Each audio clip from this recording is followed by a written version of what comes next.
Anda tuh mau diturunin gitu loh Pak. Nyampe nggak ke Anda Pak? Sampai Anda bikin poster kajian. Menteri itu adalah pembantu presiden. 3 bulan itu misalnya ada netizen yang bilang bahwa kayak, loh 3 bulan berarti Anda ngapain selama ini nggak kerja? Anda ridho nggak Pak Menteri? Bapak pikir menjadi Menteri SDM itu sama dengan mengelola podcast. Sementara orang-orang seperti saya dari pinggiran ini kalau datang ke sini dibuat ketawa, dibuat rasis. Saya ingin mengatakan, kita kasih solusi. Selamat datang Pak Ketua Umum. Ini ketum saya nih, ketum Pak Menteri. Wah, gimana Pak mantap, Bahlil? Mantap Pak Bahlil ya. bro. Jadi waktu zaman saya waktu itu belum merasakan waktu di HIPMI Jaya, ya kan, sampai akhirnya sekarang menjadi sosok menteri yang banyak didolai sama para netizen. Akhirnya diomongin di mana-mana, dibikinlah poster kajian. Saya manggilnya Ustadz atau gimana? Bukan kajian ala HIPMI ya. Nah, artinya ya sebenarnya nanti kita bahas satu persatu teman-teman, karena memang ini banyak sekali pembahasan kalau sudah Anda duduk di sini, Pak Menteri. Saya mau berangkat dari selain penyesuaian jam, Shell juga mengisi kebutuhan operasional dengan berjualan kopi. Di era ini memang ini kencang sekali terkait kan badan usaha swasta ini kan macam-macam. Ada Shell, BP, Vivo, apalagi ya? Ntar gue nggak sebut pada baper lagi nih. Petronas. Ya gitu-gitulah. Nah akhirnya naiklah isu ke permukaan terkait pengen monopoli. Akhirnya mereka goyang, padahal mereka investasi asing lah misalnya masuk ke sini kan juga dongkrak ekonomi, membuka lapangan pekerjaan.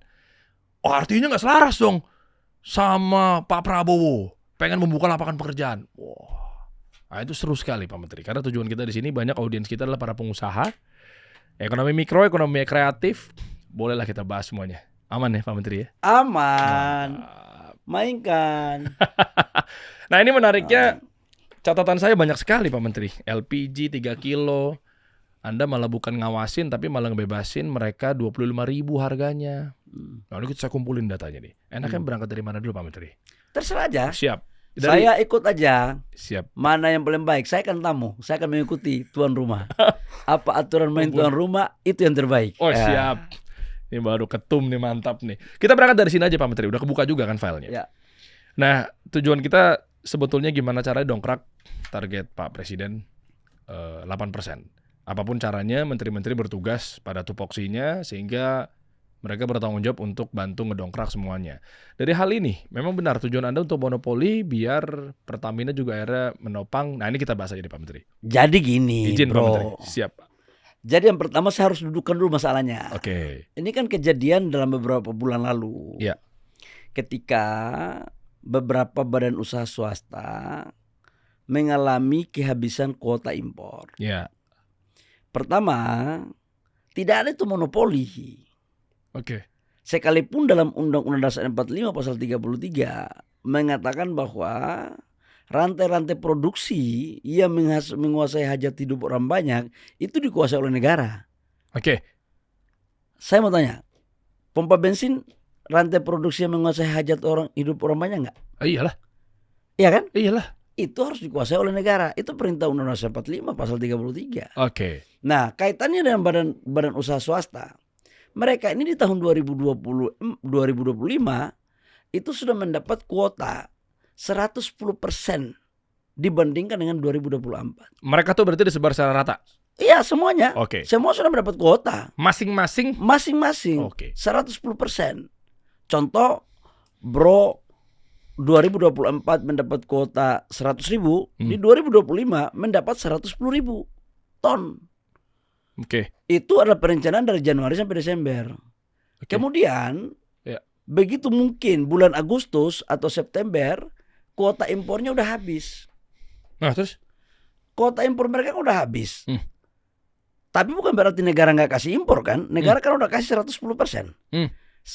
Di awal itu negara itu sudah membuat perencanaan, sudah membagi impor kita kuotanya sekian, dibagilah. Badan usaha swasta A sekian, badan swasta B sekian, Pertamina sekian. Nah kalau dia memang sudah punya habis, saya meminta kepada mereka kolaborasilah dengan Pertamina. Mereka belanja ke Pertamina. Beli di Pertamina dengan B2B. Beda dong HPP-nya. Gimana? HPP-nya mereka open book. Ya beda, pasti ada bedanya, ada biaya transportasinya, ada fee-nya, ada jasanya di situ kan. Harus ada dong. Karena udah tangan kedua lah ibaratnya. Dia mengambil kuota impor orang gimana sih? Dia tuh siapa? Ya badan usaha swasta kan. Semua. Badan usaha swasta yang kuota impornya sudah habis, saya meminta kepada mereka adalah kolaborasi dengan Pertamina. Oke. Di mananya yang salah?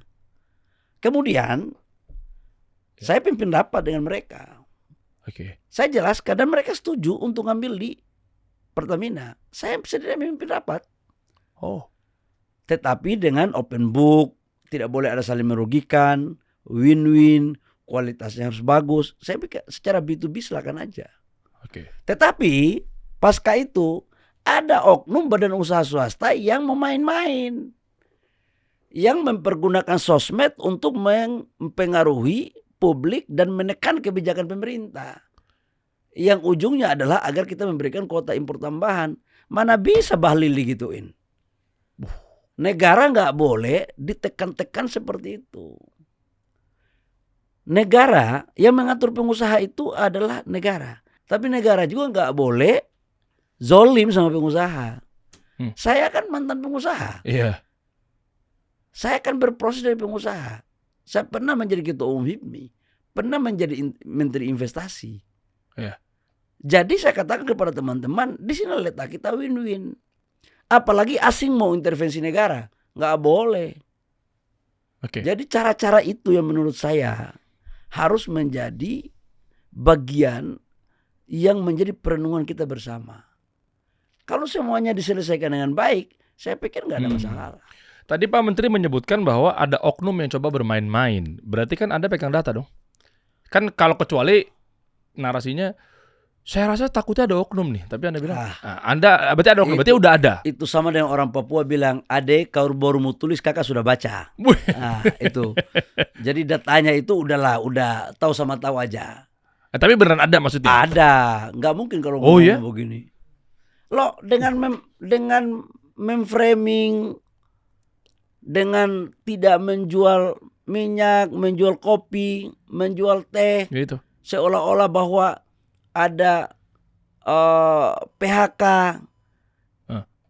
Mereka kan untuk BBM jenis solar kan tetap kerja. Kan itu Cuma ada. kan revenue streamnya jadi sedikit, Pak Tetapi Menteri. yang bensinnya RON 92, 95, 98-nya yang enggak. Tapi dia kan sudah mendapatkan kuota dari Januari sampai dengan Desember. Harusnya kalau selesainya dia untungnya lebih banyak dong. Kan kuotanya dari Januari sampai Desember. Iya. Revenue-nya habis di bulan contoh. Iya. Bulan Agustus atau September. Berarti kan keuntungan dia untuk 1 tahun dia lakukan. Harusnya dia sudah untung dong. Jadi nggak ada alasan untuk mengatakan bahwa itu pemerintah nggak hadir untuk membantu mereka.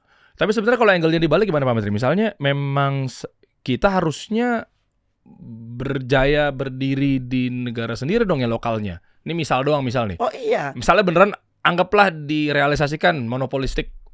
Silakan kalian pulang kampung semuanya. Kan kita jadi lebih tumbuh atau gimana? Ya nggak fair juga. Karena? Nggak bagus. Karena kita ini kan negara yang juga menganut mazhab ekonomi yang juga terbuka. Jadi kita juga harus melindungi investornya. Tapi investornya juga tahu diri. Jangan maksa diri gitu loh. Oke. Kalau maksa diri itu yang disebut dengan mau mengatur negara. Apalagi asing. Nggak boleh. Negara ini punya aturan main. Siapapun yang menjalankan usaha di negara kesatuan Republik Indonesia harus taat, tunduk dan patuh pada aturan. Setuju saya. Itu.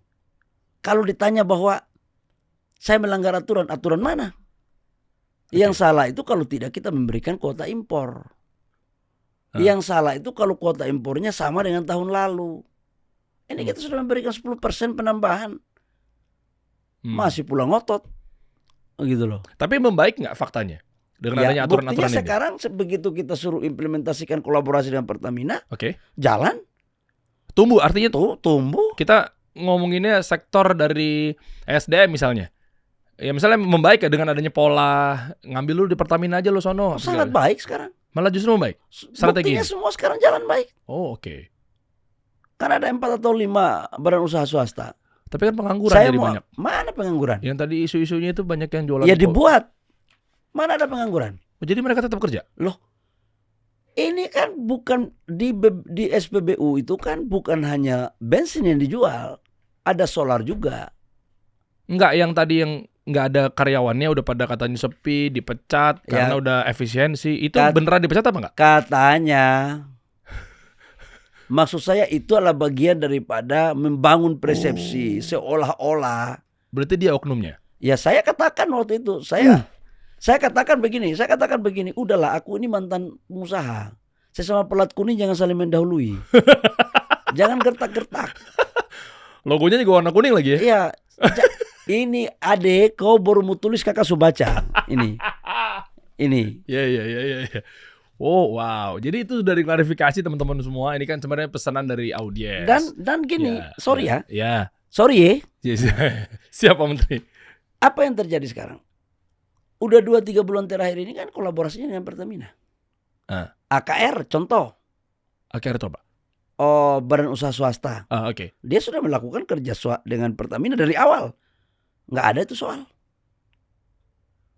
Meskipun marginnya jadi agak lebih tipis. Saya tidak mau tanya tentang margin karena itu mereka open book.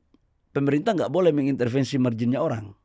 Nggak secara kasat mata aja, secara logik aja kan pasti turun dong. Kalau bicara untung rugi itu kan harus ada laporan pembukuan. Oke. Saya kebetulan tidak pada posisi untuk mengaudit atau meminta pembukuan mereka. Tetapi logika bisnisnya adalah selama itu berjalan, tetap dapat profit dong. Oke. Kalau dia bilang bahwa profitnya turun, mana mungkin teorinya profit turun? Profit yang harusnya selesai di bulan Desember dengan 110%, dia selesaikan, dia mengambil profitnya itu di bulan Agustus atau September. Cuan lah. Cuan lah bos. Kita objektif ya. Ya objektif dong bos. Okay. Lu dapat kuota 110% dari Januari sampai dengan bulan Desember. Contoh profit you 1 juta. Ternyata penjualan kamu yang harusnya selesai Desember, selesainya di bulan Agustus. Iya. Profitnya 1 juta. Ya, achieve. Jadi profit yang tadi direncanakan 1 juta selesai di bulan Desember, lu terima di bulan Agustus September. Mana lebih untung? Iya, lebih untung. Terus pemerintah salah di mana? Ya cuma kan narasi yang kebangun adalah gara-gara banyak yang nggak kerja. Gara-gara profitnya turun, efeknya efisiensi karyawan, akhirnya nggak bisa gaji karyawan. Itulah kemudian saya katakan framing untuk mendorong agar seolah-olah keran impornya dibuka. Itu yang saya bilang nggak boleh pengusaha mengatur negara. Dan negara nggak boleh zolim sama pengusaha.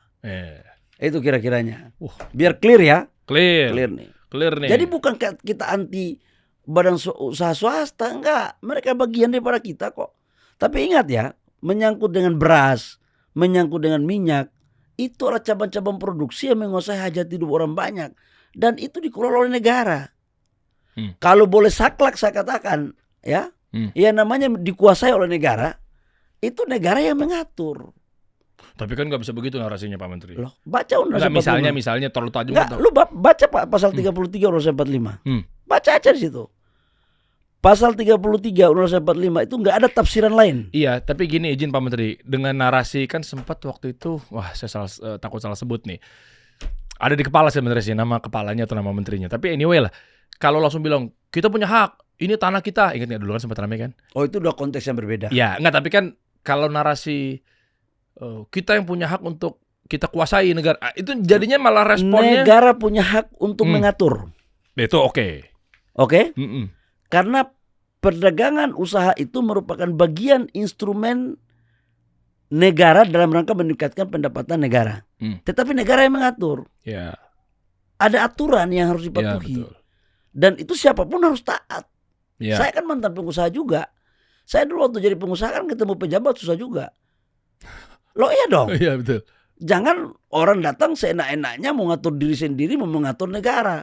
Negara ini negara kesatuan berbentuk republik. Yang merdekanya itu lewat perjuangan. Namanya perjuangan ada pengorbanan. Tujuannya apa? Agar marwah negara kita berjaga. Jadi kalau pengusaha yang melakukan aktivitas usahanya di Indonesia harus tetap taat pada aturan. Itu baru sebenarnya negara berdaulat. Bukan pakai, mohon maaf, dengan cara-cara lain untuk menekan kebijakan negara. Nggak bisa. Presiden Prabowo tegas. Nggak boleh ada kelompok deep state untuk mengatur survival negara. Ya, itu. Berani juga berarti Anda ya. Saya jadi ingat kasus Raja Ampat deh.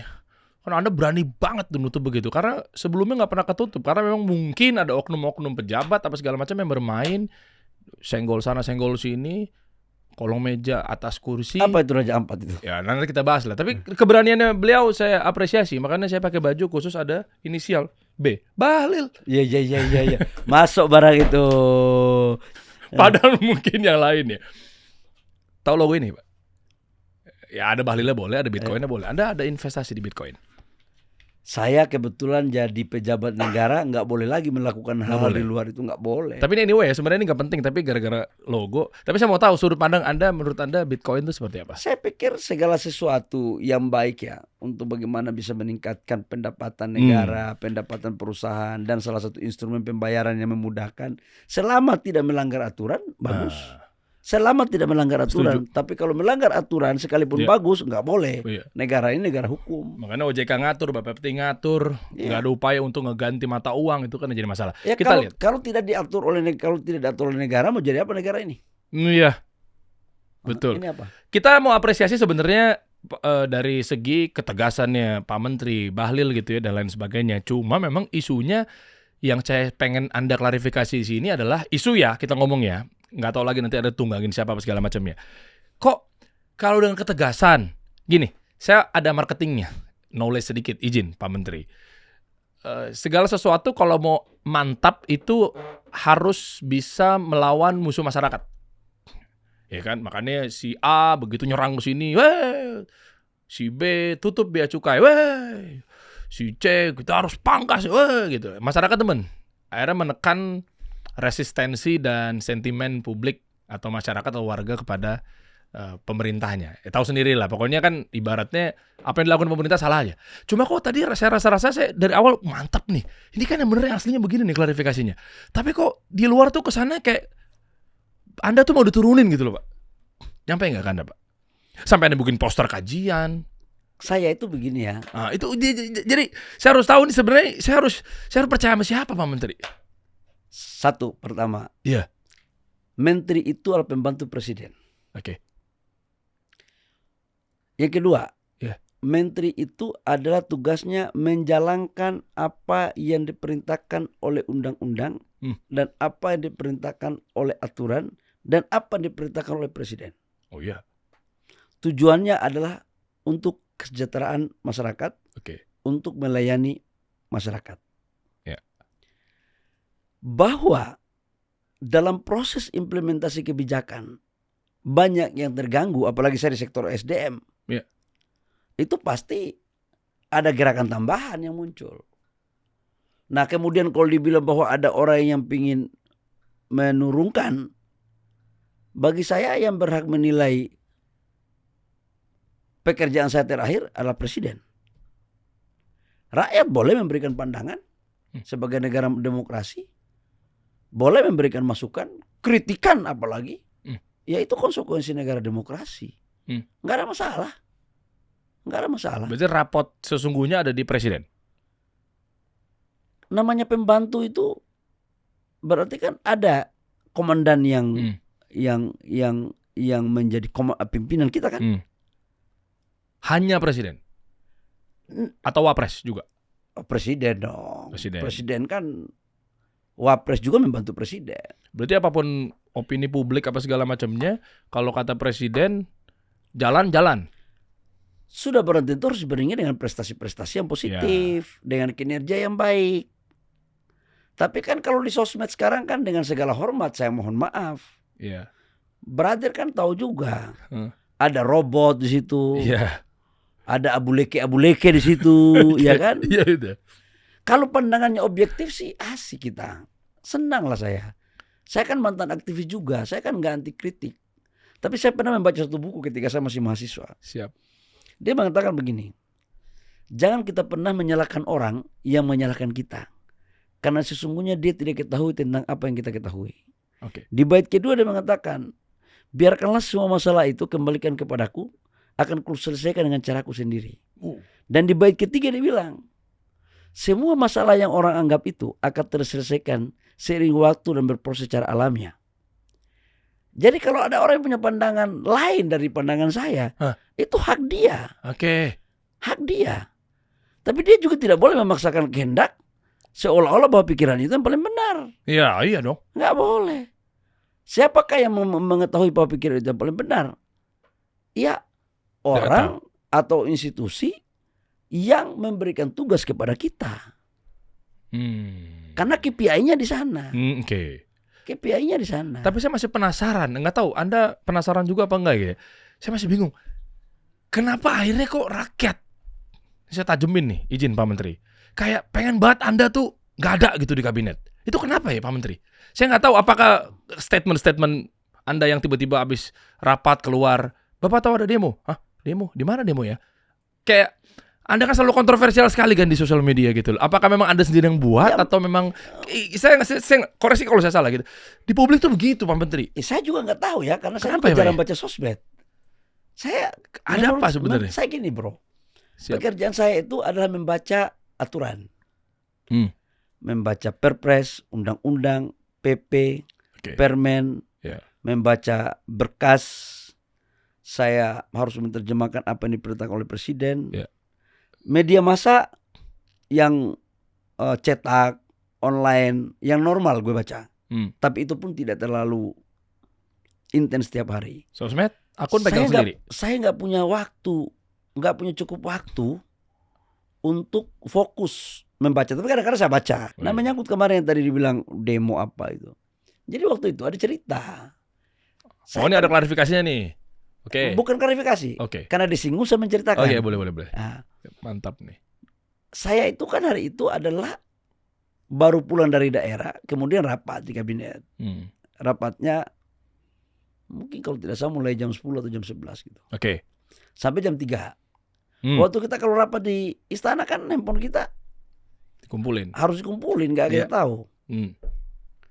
Setelah rapat mungkin jam 3 gitu, keluar ditanyain, Pak gimana menurut Bapak tanggapan demo? Iya. Saya nggak tahu di luar. Terus saya tanya demo apa? Di mana yang saya salah? Oh demonya siang. Di mananya saya salah? Masa saya harus membohongi diri atau membohongi orang bahwa hal yang tidak tahu saya bilang tahu? Tapi masa Anda nggak ngecek handphone Pak Menteri? Loh, pas keluar? Kita keluar kan baru buka handphone bos.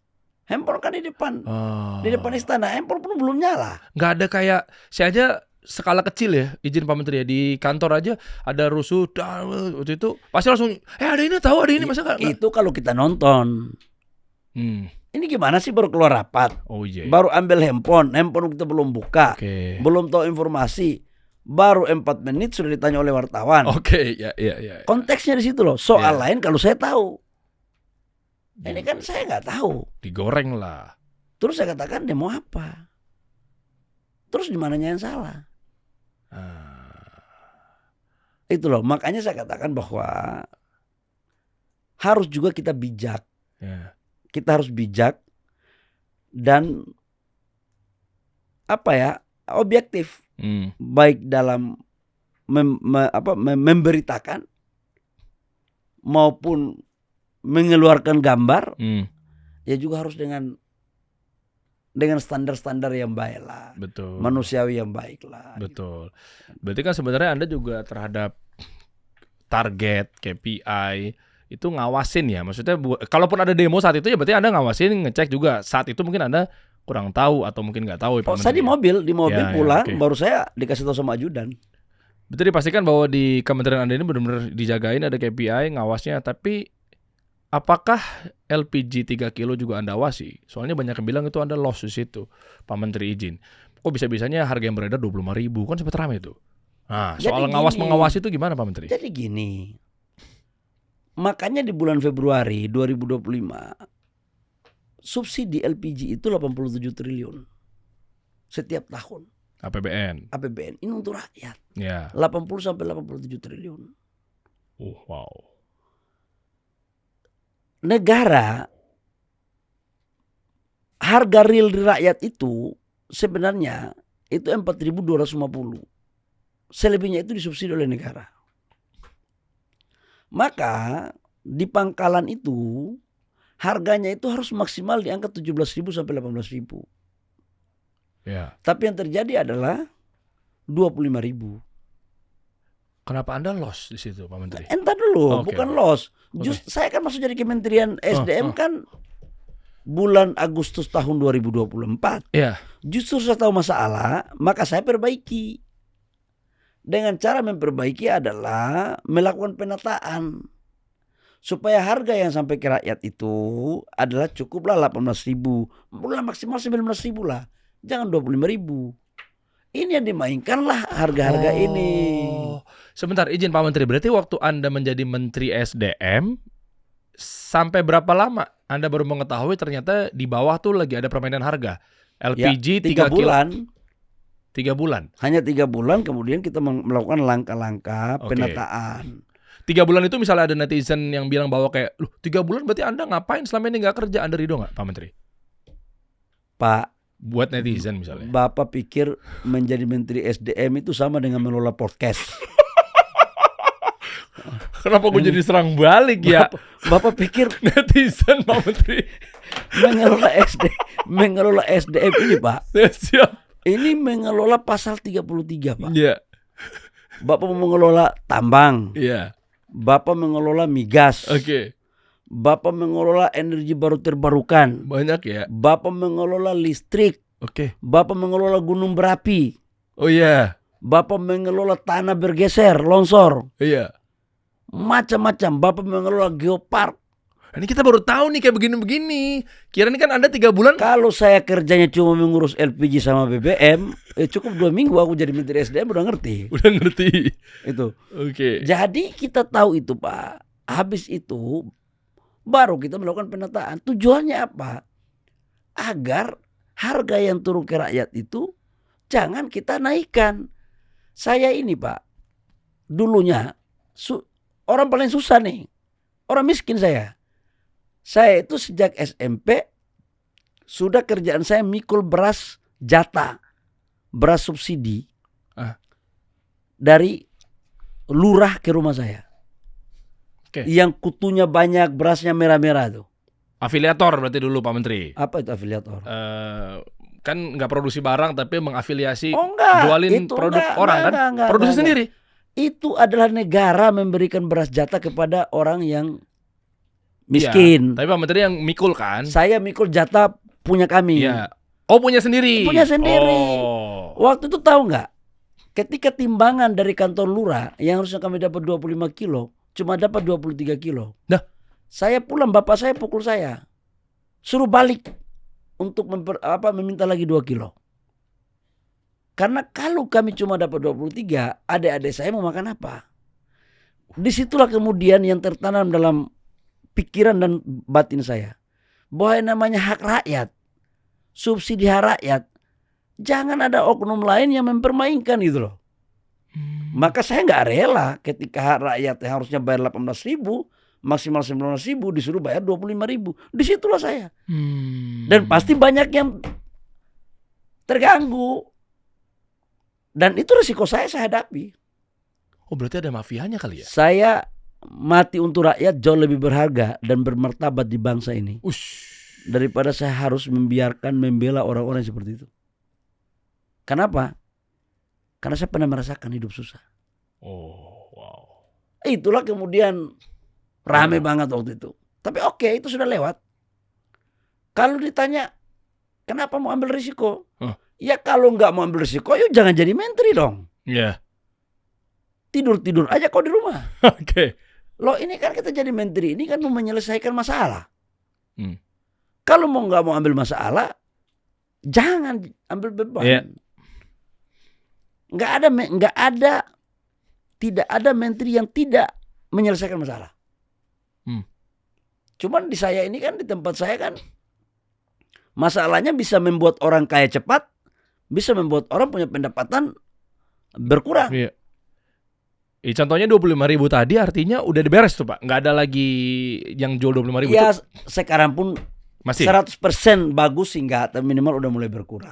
Itu ada dalangnya nggak di Itu atas? seperti angin, dapat dirasakan nggak bisa dipegang. Tapi Anda tahu siapa mafianya yang akhirnya menyuplai bisa 25.000 main tahu? Sebagian saya tahu. Kenapa nggak ada potong lehernya? Sebagian sudah saya lakukan. Berani Anda? Apa urusan? Saya ini datang ke Jakarta sudah melewati darat, laut, dan udara. Dari Papua datang, ya, Wow. itu dari pakai kapal dulu, pakai pesawat, habis itu pakai mobil. Jadi bagi saya, ya jangan uji-uji begitu-begitulah. Kita sudah lewati masa itu. Tajam. Untuk negara, apapun, untuk Ibu Pertiwi, apapun kita akan lakukan. Berarti akan Anda habiskan tuh mafia-mafia. Kasihan rakyat kecil jualnya 17 beda jarak jauh Di gitu. tempat saya ini banyak yang begitu-begitu, mafia-mafia tambang, mafia-mafia minyak, Iya. mafia-mafia penyalur subsidi BBM, LPG, banyak, Pak. Makanya di tempat saya ini, Pak, jangan kerja salah, benar pun dibuat salah, Pak. Karena pasti banyak yang terganggu kan. Kalau Anda diganggu terus selama kabinet ini, masa pemimpin Pak Prabowo ini gimana? Apa Nggak urusan? Apa urusan? Cuek aja. Karena lawan mafia kan susah-susah gampang. Om suka itu, Om suka. Om suka berhadapan sama mereka. Suka berarti berani maksudnya? Oh iya dong. Oh wow. Jangan uji nyali, bos. Berarti kita targetin habis tuh semua mafia ya? Iya, saya juga tidak mengatakan begitu. Saya kan nggak punya tongkat Musa. Kata Pak Presiden, kita tidak mempunyai tongkat Musa untuk membelah laut kan. Tapi pernah ada teror Tapi kita, gimana? Pernah ada teror? Ya, kalau teror sejak aku masih SMP, masih mahasiswa. Waktu saya jadi aktivis mahasiswa bukan diteror lagi, dimasukin. Apa? Ditahan waktu saya jadi aktivis. Oh. Jadi kayak gitu-gitu udah saya lewati lah. Udah lewati, jadi sekarang benar-benar pengen benar-benar mengabdi pada negara. Kita mengabdi kepada negara, kita mengabdi kepada rakyat, dan kita berikan yang terbaik untuk rakyat. Top. Itu yang paling penting. Tapi sebentar dulu Pak Menteri, ini kita apresiasi betul. Kita lihat mungkin nanti ya ke depannya. Jangan sampai lengah juga, kita kawal boleh Pak Menteri izin ya. Tapi kita harus lihat, Anda berkata seperti itu, saya harus buka data. Bukan ya? Nggak apa-apa ya? Nggak apa-apa. Ini izin ya, ini langsung saya tembak ya. Hanya kepada Tuhan kita percaya, manusia butuh data. Uish. Selama datanya benar, monggo. Siap.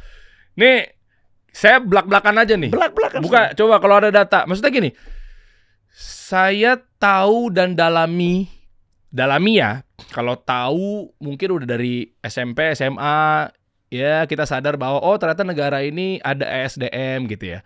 Tapi kalau kita dalami, jujur, saya pribadi memang, karena dulu kan kalau tadi kan Pak Menteri sempat bahas mengenai dulu kami begini, saya begini, sama lah. Dulu kita main-main gak mikirin sebuah negara, bodo amat lah gitu ya. Tapi lumayan tajam ketika di 2014 saya. Beda. Saya dari dulu sudah memikirkan negara. Siap. Saya waktu sejak masih aktivis, Iya. udah menjadi aktivis di Senat, Siap. sudah menjadi aktivis di HMI, di BKPRMI, itu kita sudah bicara negara. Siap. Masih miskin pun, masih lapar pun, kita sudah berpikir negara. Itu. Siap. Ini kakanda kita nih berarti nih. Siapa Menteri? Pertanyaannya apa? Nah, pertanyaannya gimana data lifting minyak bumi? Oke. Kita lihat. Nah, Oke. berani nggak Anda nih? Coba bentar. Saya coba pelajari ya. 1.500 ribu per hari ya barel ya? Itu 97. Iya, makanya ini saya dari baca dari kiri dulu. Before dulu, kan nggak after before, Pak Menteri. Before after dong.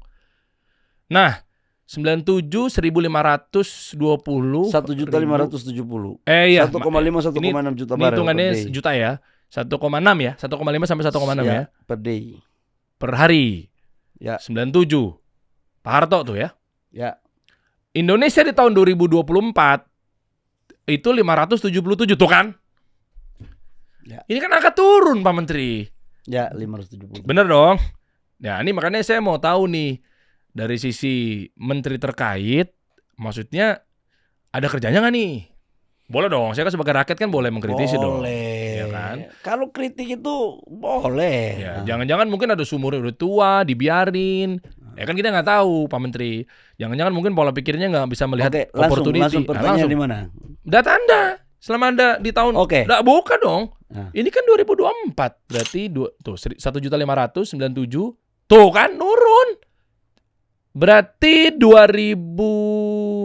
Nah, ini agak naik dikit 2016 tuh kan. Ini zaman-zaman saya lumayan dikunjungi para pejabat di radio saya nih. Harus saya dalamin tuh 2016 nih. Saya pensiun dini 2017. Menjadi penyiar radio. Sama mungkin seperti senior saya yang menjuru bicarakan Anda, Mbak Dwi Anggia, Anda juga pensiun dini juga kan? Anda juga kok tiba-tiba dari TV One kok jadi masuk ngurusin ngawal menteri ya? Anda juga pensiun dini, panggilan ya. Panggilan negara. Banyak jurnalis-jurnalis ya. Nah, itu dia senior saya. Lanjut. Nah, itu kan. Coba Anda mungkin bisa bacain saya. 2025. Agak begitu ya. Silakan. Indonesia Oke, pernah mengalami jadi era gini, kemasan Mas. perminyakan, namun mengalami penurunan Gini, sejak bro. tahun 97, tuh kan? Gini bro, boleh saya kasih penjelasan tentang Boleh, data ini. boleh. Ini kan ranah Anda, saya bingung. Jadi Indonesia itu puncak liftingnya tinggi itu di saat zaman Orde Baru. Oke. Tahun 96-97. Oke. Makanya negara kita masuk dalam salah satu negara OPEC. 97 itu adalah lifting kita di 1,5 juta sampai 1,6 juta barel per day. Konsumsi kita itu hanya 500.000 barel per day. Kita ekspor 1 juta barel per day. Pasca reformasi itu lifting kita turun terus. Set. Iya. Berbagai hal lah yang terjadi. Oke.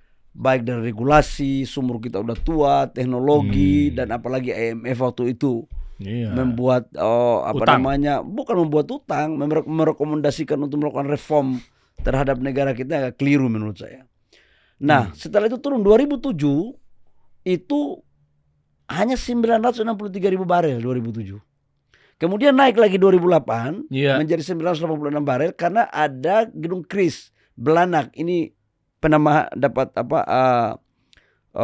wilayah kerja baru. Oke. Habis itu turun lagi. Iya. Turun sampai 2015 786.000 barel. Habis itu dapat lagi Banyu Urip. Banyu Urip itu Cepu. Naik lagi 831.000. Sejak itu sampai 2024 nggak pernah lagi lifting itu mencapai target APBN. Makin parah itu, turun parah. Nah, maka di tahun 2025 APBN kita itu ditargetkan 605.000 barel per day. Sebentar, targetnya berapa? 605.000 barel per day. 605.000 barel per day. Oleh Pak Prabowo. Di tahun 2024 itu kita tutup dengan 577.000 barel per day. Wow. Oke. Nah, alhamdulillah tanpa penemuan sumur yang signifikan, sekarang di dalam APBN kita, di dalam realisasi lifting kita sekarang di tahun 2025 itu sebesar 605.300 barel per day, mencapai target bahkan melebihi target. Masa ya? Oh. Cek aja bro. Ya makanya tadi kan saya lagi buka nih. Hanya kepada manusia. Jadi alhamdulillah ini kerja banyak pihak, bukan kerja gue sendiri, kerja banyak pihak, kerja tim lah. Iya. Kita bisa mencapai 605.300 barel per day, melampaui target APBN hampir 10 tahun terakhir. Wow. Jadi clear. Tidak hanya itu, ini untuk minyak ya. PNBP kita di sektor minerba itu juga mencapai target. APBN kita targetnya 127,44 triliun di dalam APBN. Tetapi realisasi kita 138 triliun lebih. Itu dari pajak apa bukan? PNBP. PNBP penerimaan pajak. Penerimaan negara bukan pajak ya? Penerimaan negara bukan pajak. Ini baru dari sektor minerba. Jadi dari sektor minerba kami itu melampaui target 108% dari target APBN. Jadi itu bukan kerja main-main. Dengan uang ini bisa kita pakai untuk pendidikan, infrastruktur, kesehatan, ekonomi kerakyatan, KUR untuk UMKM. Nah, di sisi lain dari sektor migasnya, kita memang migas pendapatan kita 105 triliun PNBP-nya. Oke. Di bawah target APBN. Kenapa di bawah target APBN? Sekalipun lifting kita mencapai target, melebihi target, tetapi harga ICP di dalam APBN, ICP itu harga acuan threshold. Harga acuan minyak dunia. Oke. Itu dalam APBN 2025 itu $82 per barel. Tapi realnya adalah $68. Karena harga targetnya tinggi tapi realisasi penjualannya rendah, maka itu berpengaruh pada penerimaan PNBP. Jadi total penerimaan PNBP kita untuk di sektor migas, untuk sektor mineral batubara dan migas, kurang lebih di SDM itu 240 sekian triliun. 240 sekian triliun. Itu di luar pajak. Itu di luar PPN, di luar PPH, di luar PPH pasal 21 untuk karyawan. Kok bisa Itu ya? di luar itu semua. Bisa ya? Dan saya mau kasih tau bro juga, di Kenapa? sektor SDM ini punya kontribusi terhadap APBN kita kurang lebih sekitar 15% dari total. Hah? Dari total pendapatan APBN. Dari sektor SDM. Makanya SDM ini betul-betul harus dikelola dengan baik. Karena di sini adalah bagian daripada implementasi pasal 33. Oh. Dan tidak hanya oke. itu. Ada lagi? Ada kan tadi bilang bahwa kalau mau lihat negara maju atau daerah maju Iya, kan iya. harus swasta. Iya. Kalau swasta kan terkait dengan investasi. Iya. Tahu nggak berapa investasi sektor SDM di tahun 2025? Waduh, berarti kalau ngomongin investor dari dalam negeri maupun luar negeri ya? Yes. Oke. Itu sebesar 31 miliar US dollar. 31 miliar US dollar. Dari dalam apa luar? Dua-duanya. Both. Dua-duanya blending, baik Dua-duanya? PMA maupun PMDN. Anda dipercaya sama investor? Saya dulu mantan menteri investasi, bro. Oh, siap. Sekalipun sekolah nggak ada di Google. Ya. Sekolahnya. Aku dulu waktu menteri investasi, bro. Ya. Tahun 2019 realisasi investasi itu 750 triliun. Di tahun 2024 saya meninggalkan Kementerian Investasi. Itu investasi kita pencapaiannya 1.650 triliun. 100% lebih kenaikannya. Push. Itu gara-gara Anda apa gara-gara Pak Rosan? Rosan belum ada. Tom Lembong. Pak Tom BKPM. meninggalkan BKPM dengan total investasi 750 triliun. Di bawah Anda. Ya saya nggak bisa menjelaskan di bawah saya atau di atas saya, tapi data membuktikan gitu. Asik. Jadi saya masuk menggantikan Pak Tom, investasi kita 750 triliun. Ah. Saya pergi meninggalkan SDM diganti oleh Pak Rosan. Mhm. Posisi kita sudah 1.700, Di atas. sudah 1.650 triliun. Kok bisa ya? Tapi kenapa IKN masih sepi ya? Biarkanlah data. Nah saya sekarang posisinya adalah sebagai Menteri SDM. Kalau SDM nggak ada urusannya sama IKN. Iya, makanya. Terkecuali kalau minyak kurang saya kasih masuk. Atau listrik tidak ada saya kasih masuk. Oh, iya. Tapi kalau Tapi kan investasi IKN kan zaman Anda juga udah ada. beda. Saya udah 1 tahun lebih. Oh, berarti investor asing atau investor lokal kenapa nggak percaya sama IKN bukan zaman Anda? Bukan persoalan percaya atau tidak percaya. Loh, kan lagi saya nanya kan siapa menterinya pasti kan investor kan? Terlalu dini Hah? dan naif kalau kita memvonis bahwa tidak mempercayai suatu tempat di mana investasi. Itu Iya, tapi boleh diukur dong. Saya harus klarifikasi itu. Oke. Nggak bisa kita mengukur berhasil atau tidak sebuah investasi hanya omong-omong tanpa data. Nggak bisa. Nah, kembali kepada SDM tadi. Iya. Jadi lapangan pekerjaan yang kita mampu menciptakan tahu berapa? Berapa? 800.000 lebih. Pertumbuhan Lapangan pekerjaan. tenaga kerja. Ya. Coba mundur dikit dong datanya dong. Ini cakep nih. Sebelumnya. Saya lihat yang bukan pajak. Sebentar, PNBP ini muncul di layar ya teman-teman ya. PNBP Kementerian SDM penerimaan negara bukan pajak yang dicatat di Kementerian SDM sebesar 138,37 triliun. 108% ya. Lebih Ya. tinggi dari target 2025. Dan bro tahu Siap. awalnya untuk di migas kita mau impor 40 kargo LNG gas. Alhamdulillah saya bersyukur kepada Allah Subhanahu wa taala. Kita tidak melakukan impor sama sekali tentang LNG. Jago nih Kakanda kita nih. Surplus dong. Dan bro tahu surplus banyak sih enggak, tapi cukup antara kebutuhan domestik, ekspor dan produksi. Oh. Padahal total kapasitas produksi kita di migas, di gas, 31% kita ekspor. 69% itu kita dalam negeri.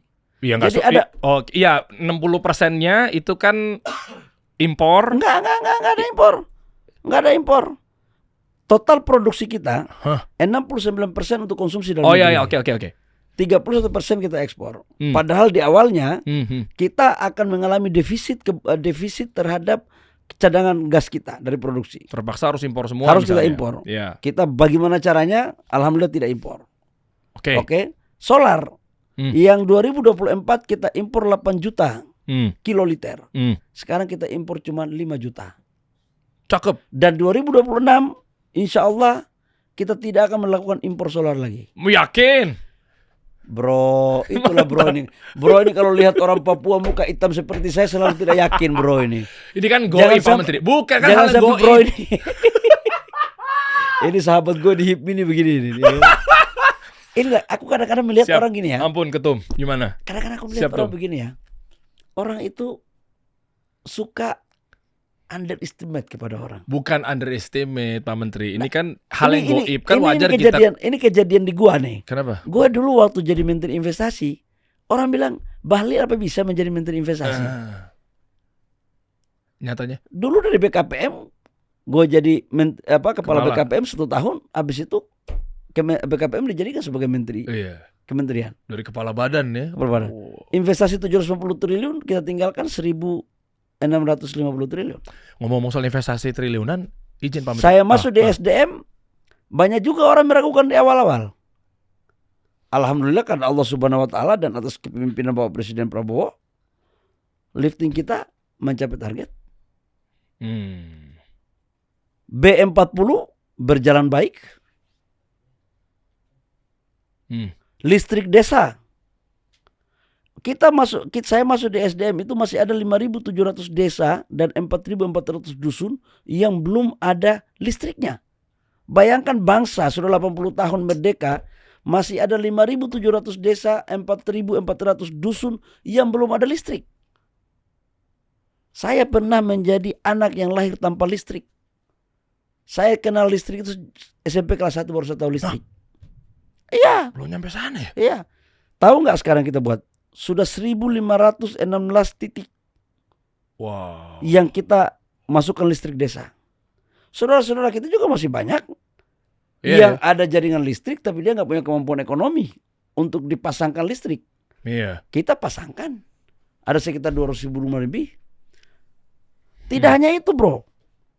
Urusan minyak ini, lifting ini, orang selalu mengasumsikan bahwa urusan bisnis minyak itu harus hanya milik Konglo. Iya. Hanya milik asing. Iya, iya. Iya kan? Iya, iya betul. Seolah-olah pasal 33 ini hanya milik asing dan Konglo. Iya. Saya katakan berakhirlah rezim itu. Perintah Bapak Presiden adalah pengelolaan sumber daya alam itu harus betul-betul berkeadilan dan diterima manfaatnya bagi rakyat Indonesia. Apa yang terjadi?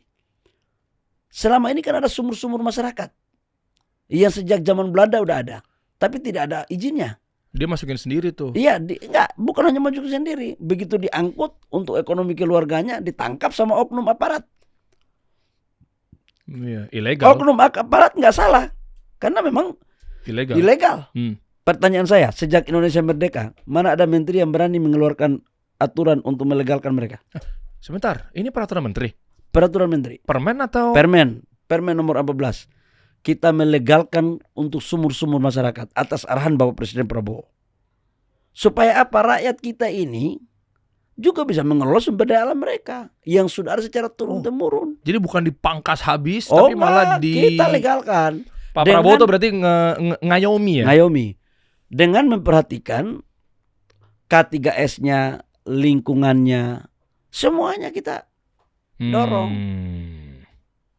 Tambang-tambang rakyat, UMKM yang selama ini nggak diberikan prioritas, koperasi atas arahan Pak Presiden Prabowo kita berikan. Makanya saya katakan bahwa ini dibutuhkan satu gagasan pemikiran leadership dan harus punya ketulusan hati kepada rakyat, bangsa dan negara. Kalau hanya jadi menteri pintar aja tanpa punya hati, ya mohon maaf, ke akademik saja. Atau baca buku aja tiap hari. Kita butuhkan satu pemikiran-pemikiran yang baik, tapi juga harus punya kemampuan strategi yang jitu, dan juga punya keberanian untuk mengeksekusi. Yang orientasinya adalah untuk rakyat. Cakep. Percuma dia punya akademis yang oke. Bahwa ketika saya melegalkan atau membuat aturan untuk rakyat kecil, emang pengusaha-pengusaha minyak gede-gede nggak marah? Ya, ngamuk lah. Ngamuk lah. Emang kalau saya naikkan lifting, apa nggak mengganggu para importir minyak? Iya. Emang kalau LPG saya naikkan produksi dalam negeri, apa nggak mengganggu importir? Ganggu. Itulah yang terjadi pada aku. Beban juga Anda ya. Berat. Tapi sebagai anak kampung yang datang merantau dari ufuk timur Indonesia ke Republik Indonesia, karena ini panggilan Ibu Pertiwi, saya tidak akan mundur. Jangankan selangkah, sejengkal pun saya nggak mundur. Ngeri. Ini untuk kedaulatan bangsa kita. Udah lama bangsa ini dibuat begini terus. Udahlah, kita sudah harus stop dengan gaya-gaya lama. Yang baik kita lanjutkan, tapi yang keliru kita perbaiki. Orang selalu mengatakan, lu berani nggak mencabut izin tambang? Saya mau tanya, menteri siapa? Tidak bermaksud apa-apa ya. Menteri siapa yang pernah mencabut IUP 2078 IUP? Sebentar. Yang nggak pernah kedengeran Waktu sih. saya jadi menteri investasi, Pak Presiden waktu itu membuat satgas penataan lahan. Kami diberikan tanggung jawab untuk mencabut 2078 IUP. Cabut. Anda berani karena kan tambangnya tambang Anda sendiri. Mana ada tambang gue? Kata netizen rame di berita. Katanya kan itu ada usaha Anda di situ tambangnya. Makanya saya dulu usaha pertambangan. Nah itu. Iya, tapi kemudian bukan usaha pertambangan yang melanggar aturan. Iya, saya cabut yang melanggar aturan. Ilegal, ya betul. Ada partner saya dulu ya, waktu saya masih jadi pengusaha. Oh, berarti diganti namanya dari notaris baru gitu. Oh enggak dong. Oh, kirain pas udah mau cabut digeser Oh dulu. enggak dong, gila kali. Oh. Enggak boleh negara dibuat kayak begitu. Nah, ini saya demen nih. Itu enggak boleh. Kan saya klarifikasi. Tadi makanya saya katakan enggak boleh pengusaha mengatur negara. Iya. Negara yang mengatur pengusaha, tapi negara enggak boleh zolim. Ya. Contoh, saya pernah dihajar lagi menyangkut dengan Raja Ampat. Iya. Tambang Raja Ampat. Tambang itu sebelum saya lahir pun sudah ada izinnya. Kontrak karya itu yang punya GAK itu punya Antam. Kenapa arahnya katanya itu punya Anda? Ya itulah yang menyampaikan dan benar dengan segala maha firman-Nya itu. Siapa? Itulah, makanya saya katakan kita ini boleh mempergunakan medsos, tapi tolonglah dengan yang baik. Dibilang bahwa izin Raja Ampat itu dikeluarkan oleh Menteri SDM Bahlil Lahadalia. Ada 5 IUP, 1 sebelum ayah ibu saya aja belum lahir, belum jumpa, izinnya sudah ada. Ayah ibu saya belum pacaran, izinnya sudah ada barang ini. Berarti harus bijak nih netizen, hati-hati nih. Jangan coba belok-belokin. Lu harus faktual. Sebenarnya Anda tuh punya hak juga tahu untuk UU ITE misalnya. Kenapa Anda nggak lakukan? Soalnya mikirnya gini, Anda diam berarti Anda membenarkan. Bro. Iya kan, makanya saya lagi ngasih tahu nih, biar hati-hati teman-teman semua bahwa ini kan sebelum faktual dicek, jangan langsung gas. Itu bisa kena undang-undang ITE loh, bener loh. ITE loh. Nah, maksudnya itu Pak Menteri. Tapi sekarang kan saya mengutip pikirannya Pak Dahlan Iskan. Ya. Ada teori kebenaran baru. Apa itu? Ya dari medsos. Ini menurut Pak Dahlan Iskan. Nanti kalau saya lapor nanti dikirain menteri anti kritik. Nanti dikirain menteri ini baper. Sabar, tenang Pak Menteri. Ya, sabar, kan? sabar. Jadi Anda kalau nadanya tinggi gitu jadi kelihatan baper. Papuanya keluar. Mana ada orang Papua seperti saya ini suara saya halus. Lucu Pak Menteri ini. Ya kan kita kan gaya timur. Iya betul. Gaya timur. Jadi IUP juga di Raja Ampat. Gue cabut M4. Ya itu gimana? Itu mafia teriak-teriak semua dong yang ilegal. Iya, gue cabut. Terus? Cabut aja. Ya kan diserang. Serang. Makanya banyaklah keluar di sosmed itu. Oh, nyambung lagi kayak yang SPBU.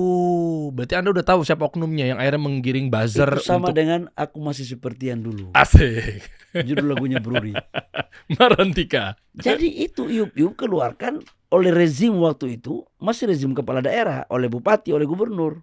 Belum ada rezimnya di kementerian. Makanya bikin permen. Makanya kita cabut. Jadi teman-teman, brother, saya kadang-kadang kadang-kadang saya merasa ya saya cinta demokrasi.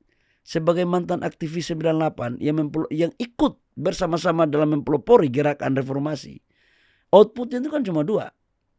Satu adalah persoalan demokrasi, yang kedua persoalan ekonomi. Dan saya ngerti betul tentang kebebasan itu. Tapi kebebasan juga harus ada koridornya. Jangan bablas. Kalau kebebasan tanpa koridor, bangsa ini tidak punya budaya. Yang ada isinya fitnah aja kerjanya. Ini sesuatu yang tidak produktif. Agama mana-mana pun melarang kok. Tapi kalau mau dihajar kritiknya, monggo. Kalau mau dikritik kebijakannya monggo, itu teman-teman punya urusan. Tapi kalau sampai sudah bicara tentang mohon maaf rasis, itu kan nggak bagus. Yeah. Ya kami memang dari Papua memang muka kami ya standar begini, hitam. Oke. Ya, ada mungkin yang mohon maaf badannya besar, ada badannya kecil, ada yang keriting rambut, ada yang setengah keriting. Tapi kami kan bagian daripada bangsa ini. Apa nggak boleh anak-anak Ibu Pertiwi dari pelosok timur Nusantara yang mungkin kulitnya berbeda dengan saudara-saudara saya di sini mengabdi kepada negara dengan baik? Boleh banget. Apa nggak boleh kalau anak-anak ufuk timur Indonesia menjadi seorang yang pikirannya baik untuk Ibu Pertiwi? Boleh. Apa nggak boleh kalau anak-anak dari desa-desa dari Aceh sampai Papua hadir di ibu kota untuk ikut mengabdikan diri dan memperbaiki Ibu Pertiwi dari tangan-tangan orang-orang oknum-oknum yang mohon maaf quote and quote tidak sejalan dengan apa yang menjadi roh tujuan dalam berbangsa dan bernegara? Apa nggak boleh anak-anak miskin kemudian diberikan kesempatan untuk mengabdikan ke negara ini untuk berbuat yang baik kepada Ibu Pertiwi? Apakah hanya anak orang-orang yang mohon maaf yang keturunan kaya atau keturunan yang terhormat yang boleh mengabdikan kepada bangsa ini? Come on bos, bangsa kita ini bangsa yang plural. Saya melihat ayolah keutuhan bangsa ini harus kita jaga. Jangan ada unsur sentimentalnya. Seolah-olah bahwa yang harus memimpin atau orang yang menjadi orang penting negara ini hanyalah dari kasta tertentu dan atau dari keluarga tertentu dan atau dari kota tertentu. Sementara orang-orang seperti saya dari pinggiran ini kalau datang ke sini dibuat ketawa, dibuat rasis. Saya ingin mengatakan bangsa ini yang bisa dibangun dengan jiwa nasionalisme yang kuat. Nasionalisme cinta tanah air itu dalam pandangan saya, kalau kita masih mendapatkan 24 karat, masih lebih banyak yang ada di pelosok-pelosok daerah. Pelosok-pelosok daerah di Jawa, pelosok-pelosok daerah Sumatera, di Kalimantan, di Sulawesi, di Bali, di NTT, di Maluku, di Papua, di seluruh penjuru. Karena mungkin menurut saya mereka belum terlalu banyak pandai bersandiwara. Jadi hakikat cinta tanah air itu sebenarnya lahirnya di situ. Kalau kita masih mempertentangkan si A dari sini, si B dari sini, di mana asas kebinekaan kita? Di mana asas-asas nilai-nilai Sumpah Pemuda bahwa kita satu nusa, satu bangsa, satu bahasa, satu tanah air? Dan ini saya melihat bukan persoalan kerja benar atau tidak benar, tapi persoalan kesadaran kita secara kolektif sebagai satu tanah air, satu bangsa, dan sama anak bangsa yang namanya Ibu Pertiwi, Negara Kesatuan Republik Indonesia. Pak Menteri Bahlil, keren, asik loh ini loh. Saya jadi clear di sini semua ya. Jadi data-datanya saya happy sekali tuh. Produktivitas minyak naik, target-target dari Pak Prabowo juga tercapai bahkan lebih. Pak Prabowo dapat banyak bonus banyak dari Anda ya. Itu perintah Pak Presiden Prabowo. Yeah. Jadi kalau kita jadi menteri itu pembantu. Kalau pembantu itu nggak ada pembantu yang senang. Yang senang itu adalah perintah dari bos kepada pembantu untuk menyelesaikan tugas-tugas negara. Mantap. Jadi kalau ada pembantu yang merasa bos, itu perlu luruskan pikirannya. Karena bos itu cuma satu. Cuma satu ya. Bos itu cuma satu. Pembantunya diapain? Di reshuffle? Enggak. Ya itu urusan bos. Oh siap. Enggak, saya mau sampaikan. Menteri itu pembantu presiden. Lah iya. Jadi menteri itu bukan bos. Bos di kantornya. Tetapi di negara, pimpinan kita adalah presiden.